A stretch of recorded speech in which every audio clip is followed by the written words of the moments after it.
다니엘서 7장과 8장 사이는 2년이라고 하는 기간이 있습니다. 벨사살 왕 5년의 다니엘에게 이상으로 말씀하신 하나님이 벨사살 왕 3년에 다시 이상으로 말씀하고 계십니다. 이제 바벨론의 종말이 점점 가까이 오고 있다는 이야기입니다.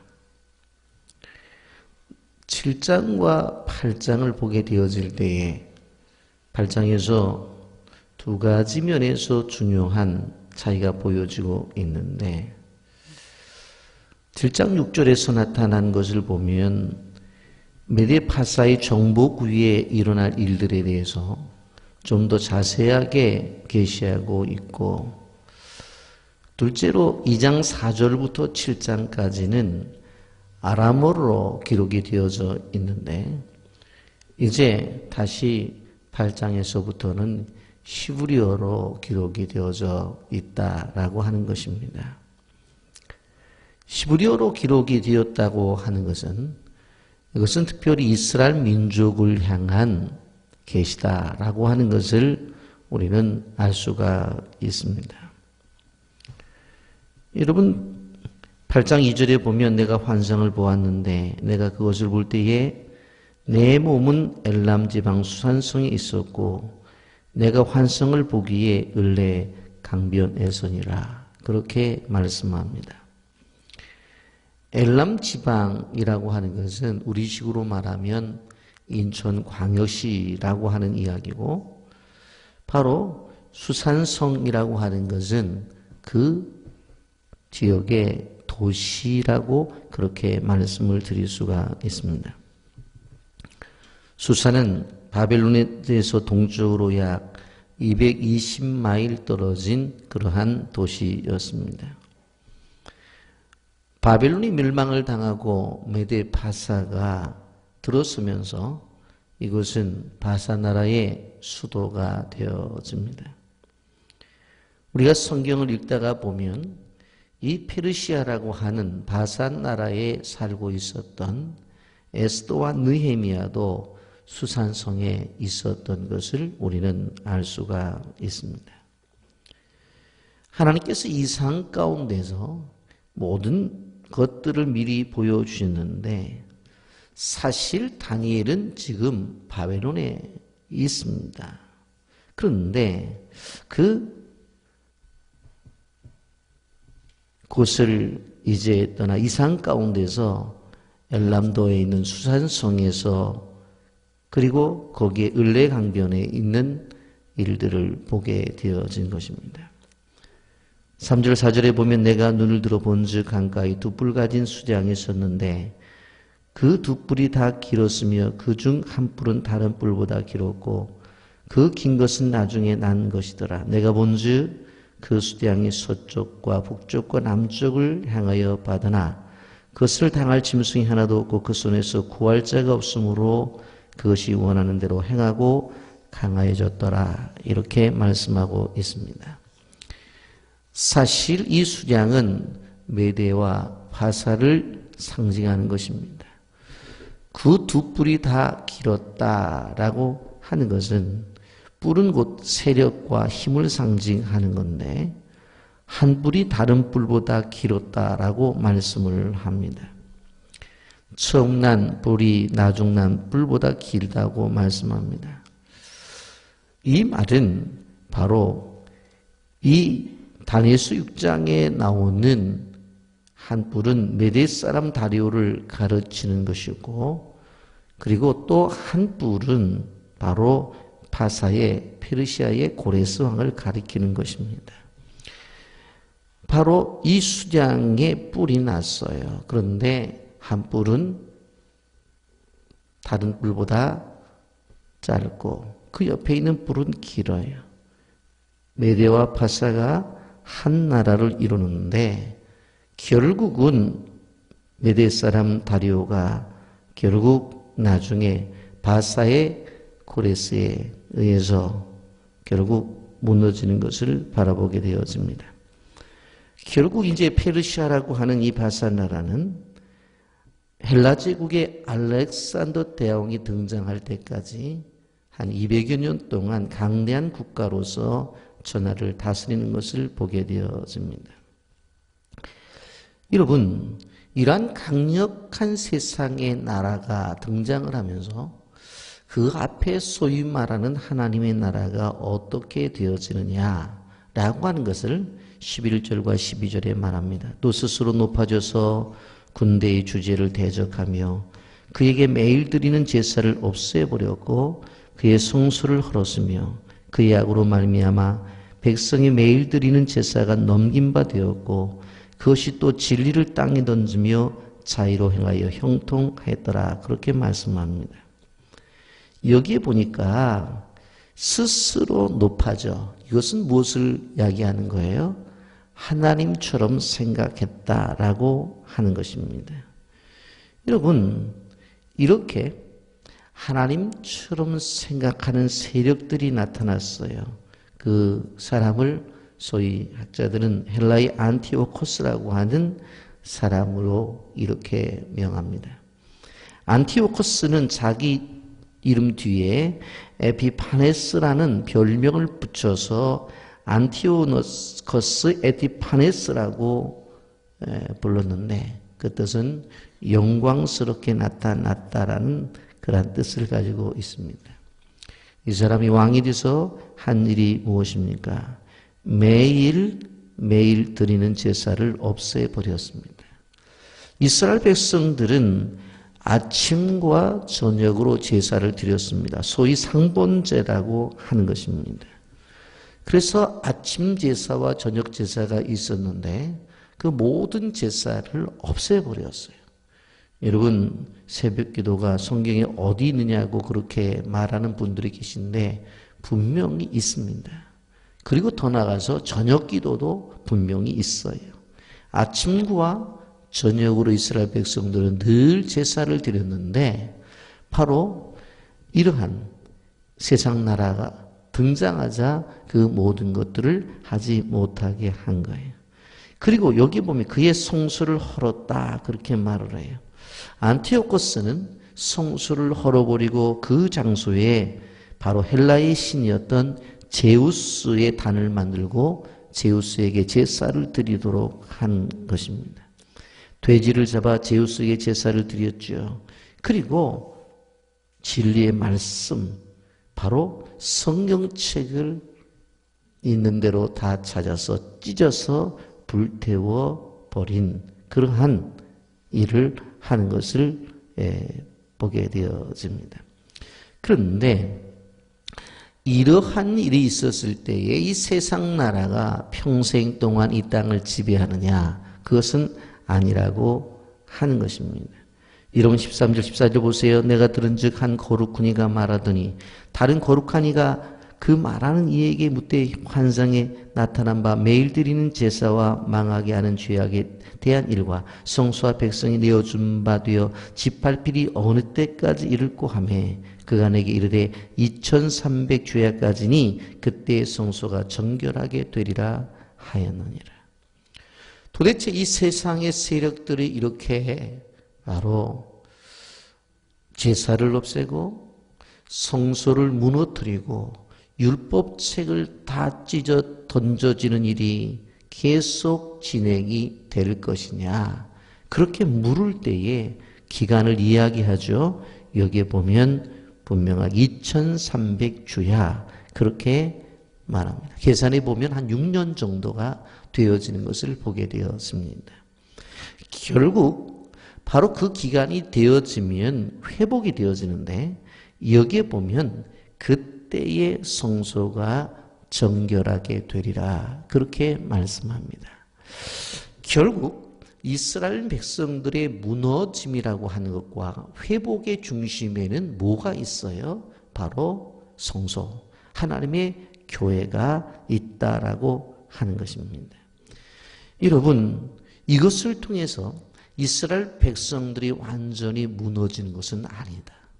그리고 지금은 하나님의 교회, 성소가 저렇게 이방 세력에 대해서 어떻게 할 수 없이 무너진 것 같아서 결국은 그 장소에서 드려지던 아침 저녁의 예배가 없어지고, 그리고 더 나가서 그곳에서 하나님을 예배하던 사람들이 이제 하나님을 예배하는 것이 아니라 이방신을 제사하는 장소로 바뀌어지고, 늘려지던 율법의 책, 진리가 그 소리가 들려지지 않지만 끝까지 그렇게 되는 것이 아니라 회복의 때가 있을 것이다. 그렇게 말씀을 합니다. 그런데 그때의 성소가 정결하게 되겠다라고 하는 말씀은 무슨 뜻을 가지고 있느냐? 왜 우리가 하나님의 교회를 바로 세워나가고 그 하나님의 교회를 하나님이 원하시는 정결한 그런 장소로서 끊임없이 예배가 이루어지고 그곳에서 거룩한 모습이 유지가 되어져야 되느냐?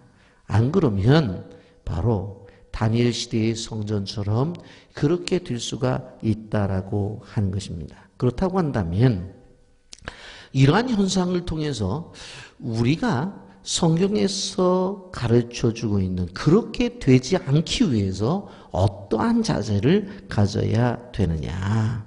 여러분 15절 말씀 보십시오. 8장 15절에 이렇게 말합니다. 나 다니엘이 이 환상을 보고 그 뜻을 알고자 할 때에 사람 모양 같은 것이 내 앞에 섰고 그랬어요. 환상을 보면서 다니엘이 원했던 것은 뭐예요? 도대체 그 환상 속에서 보여준 하나님의 뜻이 뭐냐? 그것을 알고자 했어요. 여러분, 우리 연약한 인간이 하나님의 뜻을 다 어떻게 알겠어요? 그런데 그 뜻을 다 알 수 없지만 우리가 가져야 될 것은 뭐예요? 뜻을 알고자 하는 의지와 뜻을 알고자 하는 열정이 있어야 된다라고 하는 것입니다. 하나님 그 뜻을 보여주셨다면 그 뜻에 담겨져 있는 하나님의 생각이 도대체 뭡니까? 그것을 알고 싶습니다. 하나님께서 이루시고 있는 하나님의 역사가 이 세상 속에서 지금 진행이 되어지고 있잖아요. 여러분, 이 속에 하나님이 다 개입하셨다고. 한 대통령이 무너지고 새로운 대통령이 세워지는 과정도 하나님이 개입하셨어요. 그 속에 하나님의 뜻이 도대체 뭐냐는 거예요.